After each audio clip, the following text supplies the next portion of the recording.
Hi అండి, అందరికీ welcome back to Sonu చోటు కుకింగ్స్ అండ్ బ్లాగ్స్. ఈ వీడియోలో మనం స్వీట్లో వేసుకోవడానికి యాలకుల పొడి అండ్ పచ్చి ధనియాల పొడి అండ్ జీలకర్ర పొడి, ఈ మూడైతే నేను ఎలా ప్రిపేర్ చేస్తానో చూడండి. ఫస్ట్ అయితే యాలకుల పొడి నూరుతున్నాను. ఒక 2 టేబుల్ స్పూన్ల యాలకులు తీసుకోవాలి. ఒక 2 టీ స్పూన్ల షుగర్ తీసుకొని మిక్సీ పట్టుకోవాలి మెత్తగా.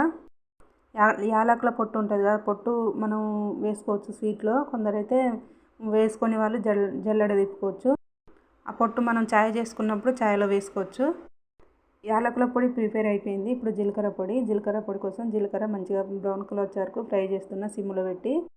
జీలకర్ర పొడి పచ్చిదానాల పొడి అసలు నేను ఇంట్లో ప్రిపేర్ చేయను. చాలామంది బిర్యానీలోకి కర్రీస్లోకి పచ్చిధాన్యాల పొడి జీలకర్ర పొడి వాడతారు కదా, అందుకని నేను ఒకసారి ట్రై చేద్దామని అయితే నూరుతున్నాను. జీలకర్రను దూరగా వేంపుకొని చల్లన తర్వాత ఇలా పొడి చేసుకోవాలి. ధనియాలు కూడా పచ్చి ధనియాలు కొంచెం అలా ఏమన్నా రాళ్ళు ఇట్లా ఉన్నాయి చూసుకొని పొడి చేసుకోవాలి. ఇలా 3 ఈరోజు ప్రిపేర్ అయిపోయినాయి.